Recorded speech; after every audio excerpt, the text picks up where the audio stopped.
10 years from now, the prosperous Eastern Federation will be wiped off the map. The cause?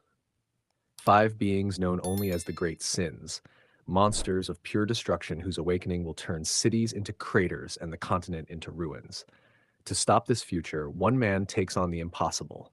Len, a former corporate slave who suddenly finds himself in another world, inside the body of a pampered young noble. No powers, no literacy, just memories of endless overtime and a terrible sense of irony. As he's served royal feasts and bathed by maids, Len starts to think maybe this isn't such a bad deal until he hears one name, Palacio. The moment it's spoken, his blood runs cold. That name belonged to the most corrupt family in the RPG he used to play, Psychedelia, a game where the Palacio household falls first in the apocalypse. Reality hits him hard. He's now Alan Palacio, the useless third son of that doomed family, the very first casualty in the game's timeline. Len panics. 10 years until the end of the world, and he's powerless. But then it clicks. He knows everything that's coming. The great sins, their rise, their downfall. He might not have magic, but he has foresight, and so he swears to rewrite fate itself. His plan? Find the five future villains while they're still children and reform them before they destroy the world. 2 months later, Alan's plan finally kicks into motion. In his office, he listens to his knight, Evan, report the success of their recent raid, the rescue of several orphans from an illegal experimentation center. The one put in charge of the orphanage, a young girl named Yusha. Keeping a straight face, Alan praises Evan's work, but his deadpan expression only confuses his knight. Evan awkwardly scratches his head, unsure if that was a compliment or a threat. When he leaves, Alan sighs in front of the mirror, trying to force a smile. No luck. It seems even his new body refuses to show emotion. Still, Evan is one of the few trustworthy people in this corrupt world, which is exactly why Alan recruited him.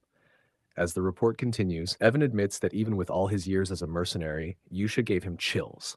She was found chained in the center of the prison, surrounded by an aura so intense he couldn't understand why she didn't fight back. But Alan knows exactly who she is. Euseblia, the future sin of wrath, a non-human girl destined to make a contract with an otherworldly being and wipe out hundreds of thousands of lives. So why didn't he bring her to the mansion? Because, as he coldly tells Evan, it's not time yet. To Evan, it sounds cryptic, but to Alan, it's strategy. If Yusha grows up in peace without hatred, maybe she'll never awaken as wrath. He orders Evan to keep everything secret and to fund her orphanage discreetly. Then he hands him a letter. Evan assumes it's just a friendly message, but Alan knows it's far more than that. Inside is a single phrase, a spell from the original game, one that was meant to calm non-humans. Agony of the Dark. He remembers how, in the game, this same spell failed. Under a blood-red moon, Wrath had lost all control, drowning the world in destruction. But this time, he's acting a decade earlier. Maybe, just maybe, it's not too late. Alan smirks. One landmine disarmed, time to move on to the next. Meanwhile, far away, Yusha sits alone, clutching the letter in silence. Her mana flares violently, so powerful that Evan can barely breathe. Her voice, cold and trembling with anger, breaks the air. Did Alan send this? Her aura surges like a storm. Then tell me, why doesn't he want me by his side? Evan freezes as Yusha's mana crushes the air around him. The pressure is so heavy he can barely breathe. This kind of aura, this shouldn't even be possible unless you were already a master. Panicking, Evan blurts out the only thing he can think of. Young miss, Lord Allen said, it's not time yet. Instantly, the storm dies down. Yusha's power fades like it was never there. She lowers her gaze to the letter, rereading the strange chant written inside. The agony of the dark, the impassivity of the bright. Then she smiles, a slow, unsettling smile. A promise only my master would know. Clutching the letter to her chest, Yusha whispers that she understands. The blood-red moon glows above her, reflecting in her eyes as the future sin of wrath, the bloody queen herself, smiles with devotion, believing her master is guiding her every move.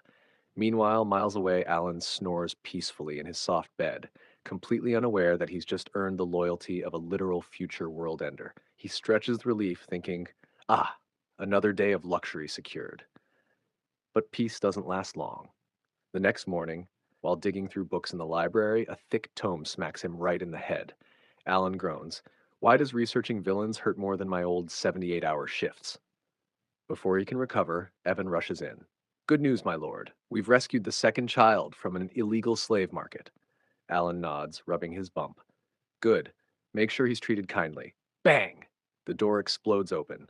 Standing there with a smug grin is Tonio Palatio, the second son of the house. Well, if it isn't my illiterate little brother, he sneers, grabbing Alan by the head. Why's a useless worm like you holding a book, huh? Alan forces a stiff smile. Inside, he's screaming. Great, the family idiot. Tonio slams his head against the floor, laughing. Finally, you know your place. But before Alan can even respond, thunk! A knife buries itself in the wall beside Tonio's face. A calm, cold voice cuts through the silence. You're too noisy this morning. It's Leo Palacio, the first son, known in the underworld as the king of prostitution. Tonio snarls, Drop the act, Leo. Leo scoffs. Then drop the stench of drugs, Tonio. And just like that, the brothers start brawling. Two crime lords in noble clothing tearing apart the family library while Alan and Evan quietly edge toward the exit. Alan whispers, Yep, time to retreat. Moments later, they're outside, listening to the sounds of explosions echoing behind them.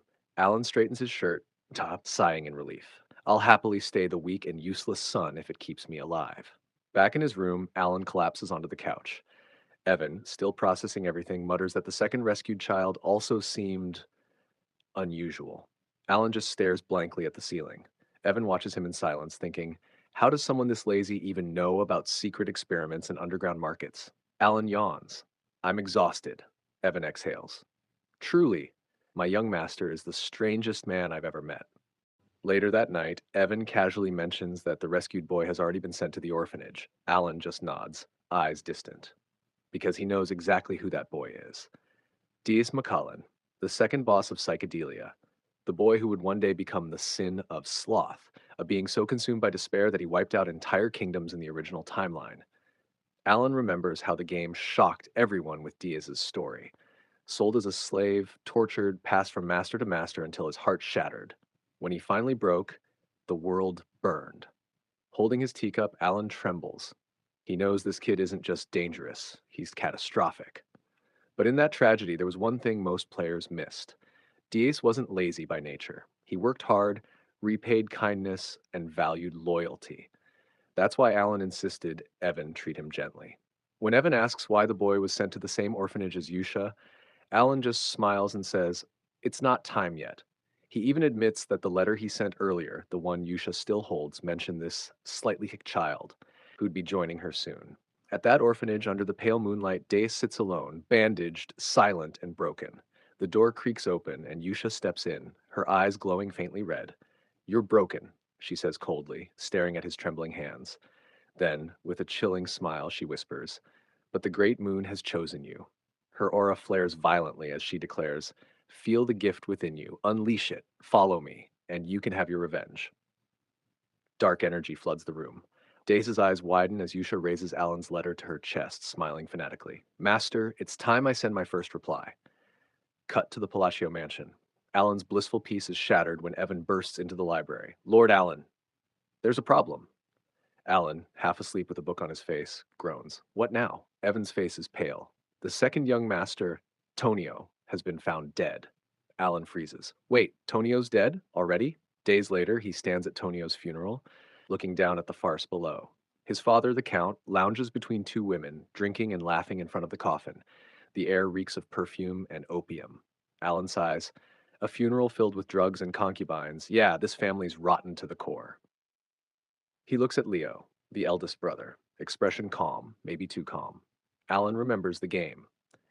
In that story, it was Leo who killed Tonio to claim the family title. Judging by that smug look, history might be repeating itself. Still, Alan just folds his arms and turns away. Not my business. My job's saving the world, not fixing this dumpster fire of a family. Time skips 1 year. The Palacio estate has quieted down. Leo took over the drug business, and somehow things are actually more peaceful. In his lavish office, Alan reviews papers while sipping tea. Evan stands by his side, calm for once. These days, Alan has become something of a pen pal with Yusha. Her letters are oddly wholesome. She writes about Juna learning to play and Days liking puppets. Alan chuckles softly. They sound like good kids. Alan quietly reads Yusha's latest letter. Another month, another list of new patrons. Evan, snacking beside him, remarks it's strange but promising, then shifts the topic. The Info Guild's found something. Alan looks up, finally, a lead on the ancient book linked to the third boss. He hides his anticipation behind a calm sip of tea. Everything feels tranquil until it doesn't. Elsewhere, a dark alley falls silent. At the Margot site, Avalon members boast about their recent growth until they come face to face with something they can't explain. Shadows flicker. One by one, they collapse, as if controlled by unseen forces. Standing over the eerie scene, Dees moves his fingers like a conductor guiding invisible strings of power. From the darkness, Yusha emerges, clapping slowly. Today's performance was a sight to behold. Dace, expression empty, asks if any of this even makes sense. Do you feel sorry for them? She teases. No, he replies. They hurt people for profit. Still, something in his tone carries uncertainty. With a strange smile, Yusha lifts her gaze to the night sky. Of course it matters. We're preparing the way for his return. Dace pauses, then silently nods. Their combined energy surges outward, a blinding flash swallowing the entire district. When the light fades, Yusha's voice drifts through the smoke. We, the Blue Moon, will be his blade. 2 years later, Calm returns to the Palacio mansion. Evan, exhausted and covered in dust, stumbles into the courtyard and collapses before Alan. The fifth child made it too, he says, managing a tired grin. Alan's eyes widen, all 5 children saved. Kneeling beside him, Alan offers a small piece of cake. Eat. You've earned it. You're the worst, Evan mutters, chewing between breaths. Years of chasing leads across continents, all worth it, now that it's over. When Evan wonders why his master doesn't seem relieved, Alan's blank face remains unchanged. I am happy, he says flatly, pointing at his mouth. See? I'm smiling. Evan groans, rolling his eyes. Sure, we'll go with that. Alan stretches out on the grass beneath a calm blue sky, closing his eyes in quiet relief. For once, things had gone better than expected. His mind drifts to the past, to the bosses of the game, Yusha once chained, Dace once broken. He realizes that every one of the 5 sins had been born from tragedy. Even before awakening in this world, Alan knew saving them all before those events unfolded was close to impossible. A part of him still fears he was too late, that their hearts were already beyond repair. Still lying there, he casually asks how the orphanage is doing. Evan hands him a letter, saying things are going well. The children who once looked like lifeless dolls now laugh and play, thanks to Yusha's care. Alan opens the letter, surprised. He hadn't expected her to handle it this well. Maybe it's because of her connection to the orphanage, or maybe she just doesn't want him meddling. With a faint smile, Alan mutters, Yusha's a good girl. Evan leans closer, asking if the letter says anything important. Alan shakes his head. Just good news. Everyone's safe, even Dace. Cut to the orphanage. Yusha and the rescued kids playing in the garden, sunlight spilling over their smiles. Back on the hill, Alan watches the report in silence, saying he's glad they're growing up well, that the environment matters more than anything. Evan then asks, so, when do you plan to meet them? Alan hesitates. He always says someday, but deep down, he doesn't intend to. He remembers who they became in the game, terrifying reflections of pain and power. He exhales softly, admitting to himself that even now, he's afraid of them. Out loud, he lies, maybe, in 5 years. Evan nods, accepting it. Alan sits up, determination flickering in his eyes. Whether he meets them or not, he'll need strength to survive this dark world. He begins practicing mana manipulation, noting that his body seems naturally gifted for magic. But before he can get far, Evan suddenly speaks up. Master, have you heard of the Blue Moon? Alan blinks. Blue what? He asks, half focused on a swirling orb of dark mana. Evan explains. They're a powerful organization famous for hunting criminals. Alan smirks. So basically janitors for the underworld. They'll fade soon enough. Evan's expression darkens. They've killed nobles, Alan, even high-ranking ones. Alan's composure cracks. He freezes mid-spell, then mutters with a nervous twitch. From now on, you're sleeping in the room next to mine. The scene cuts. Under the shroud of night, deep within a secret base, a commanding voice calls a meeting to order. Begin the Blue Moon's weekly report. At the round table, Yusha, now revealed as a leading member, speaks first. What about the Northern report? A girl with a sly grin answers, handled. Seal Rang, future Sin of Pride, casually adds, the slave traders? Gone. They never even saw my face. I told them I'd spare whoever guessed my eye color. She chuckles. They all guessed wrong. Renee, the future sin of greed, continues calmly. The southern sector's clear, all traces disposed of. From the stairs, Raiden raises his head. And the testing sites? He says, voice cold. Let's just say they won't be repeating their crimes. His smile sharpens in the dim light. Yusha stands before the Blue Moon members, a fanatical smile on her face. Everything moves according to his will, she declares, voice calm yet chilling. Day steps forward, breaking the silence. We have a problem. Yusha's expression darkens. A problem when everything is perfect under his will? Days hands her a document. The head of Avalon is the Count's eldest son, and he's targeting your greatness. Yusha's smile fades, her aura twists, the room tightening under her rage. She unfolds the note, an order to slowly poison his greatness once the Count dies. Her eyes flash, the paper crumples in her hand. I see, she whispers. So that's how it is. Her power flares, shaking the chamber as the others step back in fear. 2 years pass, Count Palacio's funeral. Officially, heart failure. Alan stands beside the coffin, knowing it was an overdose exactly as planned. Whispers ripple among the nobles. Was it the Blue Moon again? One mutters. Yes, another answers quietly. No survivors. Alan listens, noting how fear of the Blue Moon is spreading. The funeral ends in silence. No tears, no grief, just cold air. From afar, Leo watches his brother leave. Back at the mansion, under a clear sky, Evan asks, What now, young master? Alan is already packing. We're leaving. Leaving? The mansion? Evan stammers. Not completely, Alan says, tightening his grip on a briefcase. We're going down. Evan blinks. Down? To Rodmill? Exactly. Moments later, a grand carriage waits before the steps. As it rolls away, Leo silently watches from the balcony, unmoving, unreadable. Life in Rodmill begins quietly. Alan makes breakfast himself, toast golden in the pan, sunlight spilling through the window. For a moment, peace feels real. It lasts 3 days. Alan returns to the mansion, exhausted and frustrated.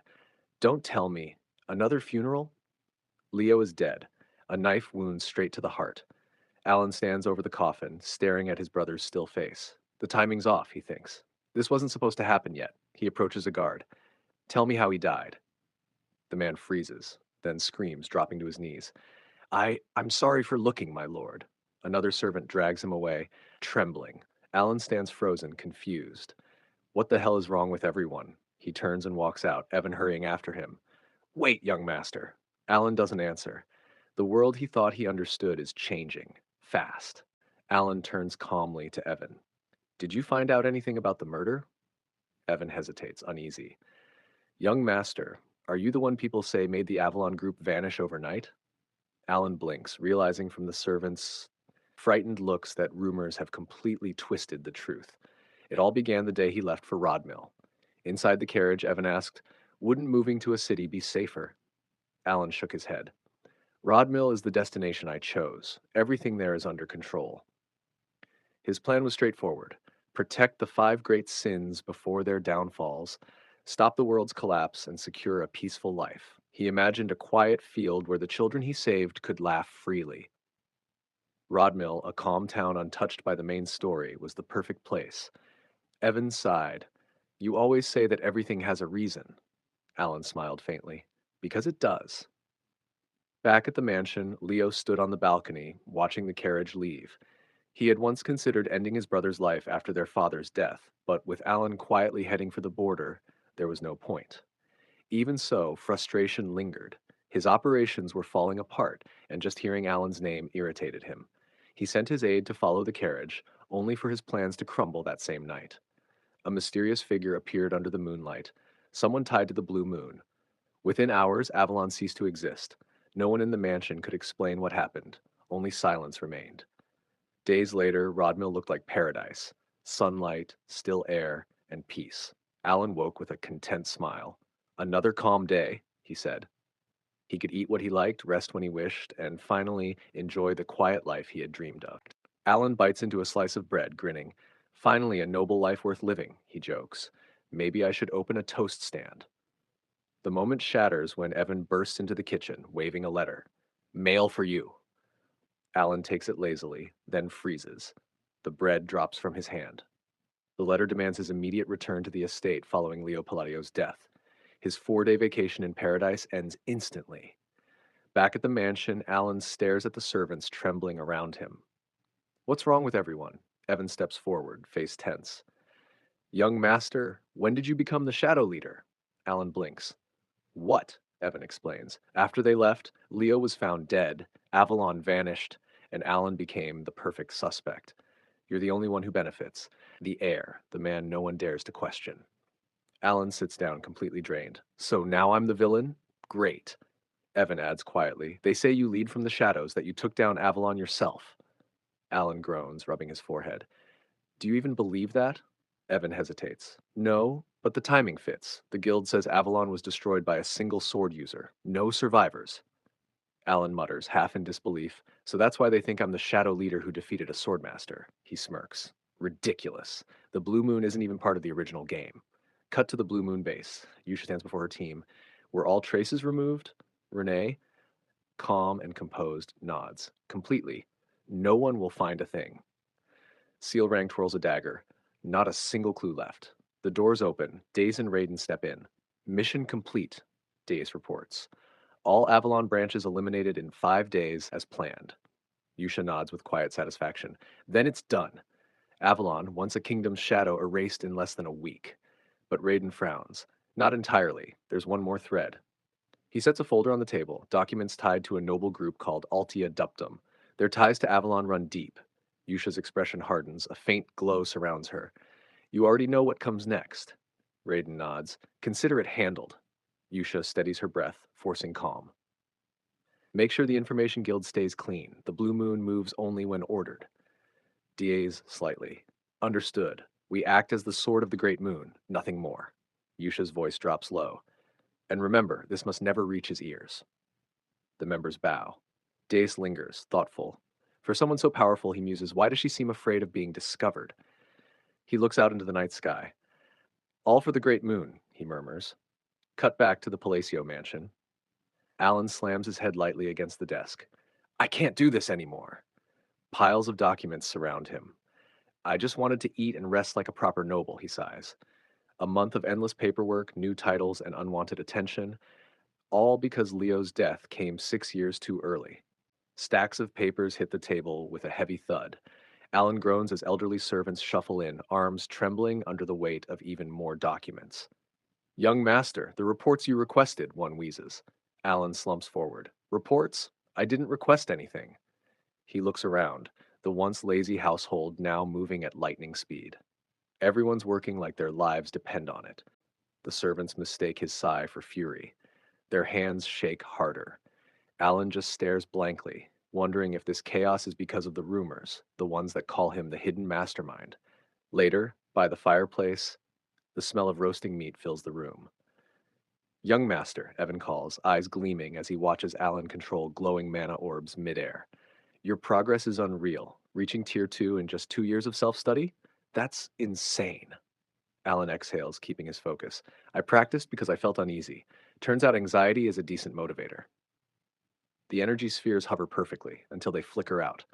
Alan wipes sweat from his brow, frustration flashing across his face.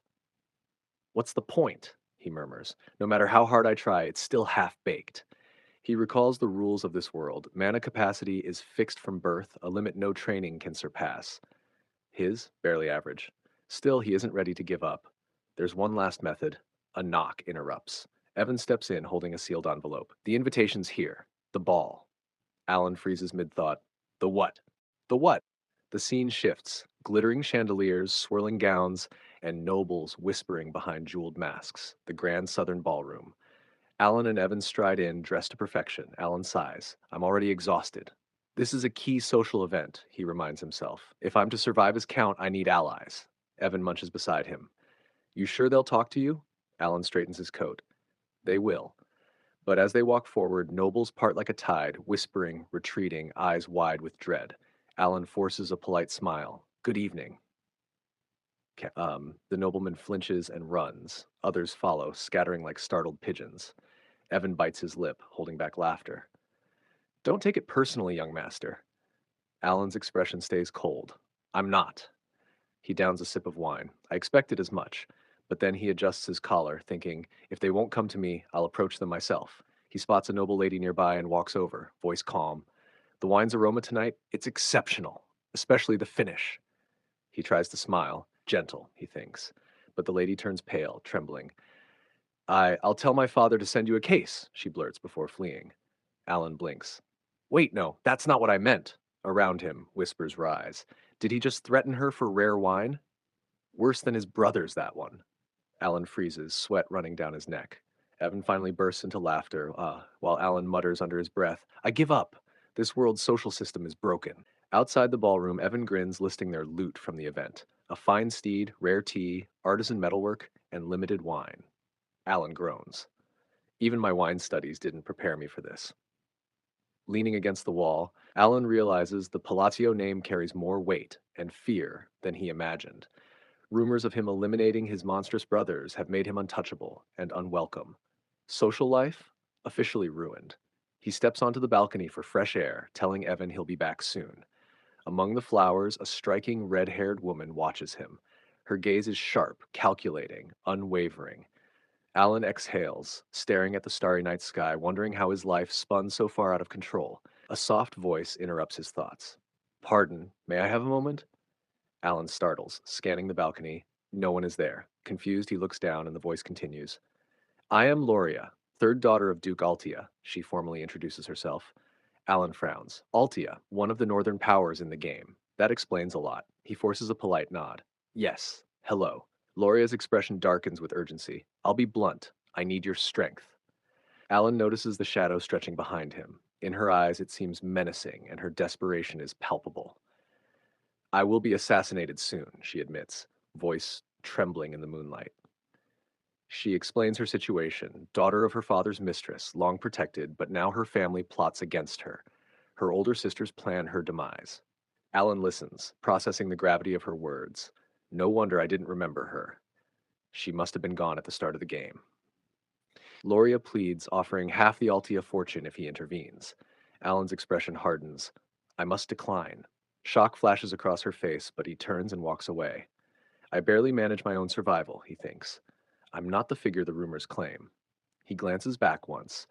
Loria stands alone, sorrow etched across her face. He sighs, rubbing his neck, reaffirming his choice not to get involved, yet silently wishing she finds a trustworthy ally. From above, two hooded figures watch. Altia has approached the Great Moon, one whispers. Should we inform the Red Moon? The second hooded figure pauses.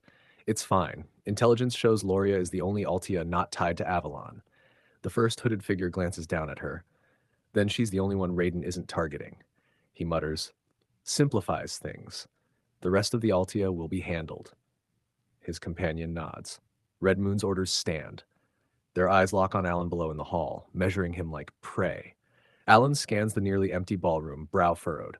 Why is everyone keeping their distance? A barrier? A soft female voice calls, hello. Alan startles. Is that greeting for me? Could this actually be a normal social interaction? He turns and sees the red-haired woman with a fan. His pulse quickens. Recognition hits. Another shadow player. No ordinary noble would approach me first. He straightens, bowing formally. Lady Zenonia. She lifts her fan, surprised. You know who I am? Of course, Alan replies calmly. You're well known in many ways. His mind flashes back. 3 hidden powers of Asteria. The Altia of the north, cold as thorns. The Palladio of the east, eyes ever watchful. And the Zenonia of the west, symbolized by the red tower. Kalia Zenonia, eldest daughter, tilts her head with a sly smile. Is it true I am famous? Alan shivers internally. These connections could secure his peaceful, noble life. He forces a polite compliment. Very beautiful, my lady. Her smile deepens. I'd like to talk more, she says. Alan panics inwardly. Too many eyes, just let me go. I'd love to, but the crowd is watching. Kalia chuckles softly. Just as the rumors say. She turns slightly. I look forward to seeing you again soon. Before he can respond, she glides away into the crowd, leaving Alan bewildered. Above, the hooded figures note the Avalon information is contained, but a new concern arises. Someone outside the window is observing Alan. They decide to monitor, prepared to eliminate the follower if necessary, and vanish into the night. Later, Alan and Evan traverse a rocky, shadowed canyon. Evan frowns. Are you sure this is the place? It's midday, but it feels dark. Alan clenches his fist. This is it. My true objective. Evan exhales, tension thick. Please don't be a dead end. They approach strange glowing runes carved into the stone walls. Alan's eyes gleam. It's real. Easier in the game, but this is the same. He reveals their goal, the legendary Labyrinth of Whispers. Solve the 8 rooms riddles, and a powerful artifact awaits. Alan has memorized the paths and riddles countless times. Before them, the labyrinth entrance towers etched with bright, intricate runes. Alan marvels at seeing it in reality, every corner familiar yet different, the game's memories alive before him. Evan steps into the canyon, eyes wide. This place, it feels artificial, like someone built it on purpose. Alan smirks faintly. I've been here before. Evan blinks, incredulous. You've been here before? Alan waves a hand. A joke. I have my ways. Let's move. As they enter, a roar echoes through the darkness. Giant hands smash the ground, sending debris flying. Evan freezes. If you get the riddles wrong, those things crush you, mercilessly. Alan stays calm, tracing symbols on the stone. Evan watches, amazed at his master's composure. 4 years together, and he still can't predict Alan's methods. Criminals eliminated, debts repaid, orphans saved. Nothing follows a pattern. Yet somehow Alan always succeeds. The massive hand strikes again. Alan glances at the mechanism. Riddle's correct. Door opens when it finishes. Evan swallows. Awed. How does he know all this without leaving the estate? He trusts Alan implicitly. Everything he touches somehow turns out right. The stone door groans open, revealing the final chamber. Gleaming treasures line the walls. A giant hand holds multiple rings. Alan points to a black one on the index finger. Only that one. We leave the rest. Evan frowns. Looks useless. Alan shakes his head. Anything else brings trouble. This is the oath of restraint. He slips it onto his finger. We take confident. Nothing dangerous on the way back. They begin their return, Alan moving with casual ease. Evan notices movement, piles of rocks stirring, golems. He draws his sword. Worst case scenario, unknown enemy. I have to protect him. Alan steps forward calmly, raising his hand. I'll handle this. The black ring glows. Cosmic energy envelops him, lifting him off the ground. Golems charge. Evan shouts, panic in his voice. Second-tier magic won't stop them. Alan, impassive, invokes the ring's power. Oath of restraint. Suddenly, he floats in a cosmic void. A deep, resonant voice booms. Oh, fragment inheriting the great will of Nakala. Speak 2 restrictions you will enact. Alan's pulse races. Cold sweat drips. He remembers the game's choice window. Only now it's real. A colossal, somber face emerges. Alan recalls the ring's purpose, an absorption artifact granting power in exchange for self-imposed limits. He trembles, then declares the first restriction. I will always perform the hand signs of Babylonia when using magic. The voice asks, what do you seek with this restriction? Greater power to bend the world's laws, Alan replies firmly. Cosmic energy swirls, confirming acceptance. He steels himself for the second restriction. When using magic, I will strictly chant the words of Babylonia. The voice asks again, your desire? Alan's mind is sharp, precise. The same, greater power to defy the world's laws. The void is silent. Alan breaks into a cold sweat. Did I mess up the gestures? I memorized the game's combinations perfectly. This must work. Finally, energy erupts, dark and white, twisting around him. The voice rumbles. Granted. Oh, human who remembers the gestures and mysteries of a forgotten god, gratitude to the one inheriting the will. The black ring dissolves into his skin. The restriction is applied. The voice's last words echo, I will watch you forever, the one who inherits the will. Time snaps back as the golems slam toward them. Evan screams, panic lacing his voice. Second-tier magic won't stop them. Red eyes glow, stone fists raised. The massive golems surround Alan and Evan.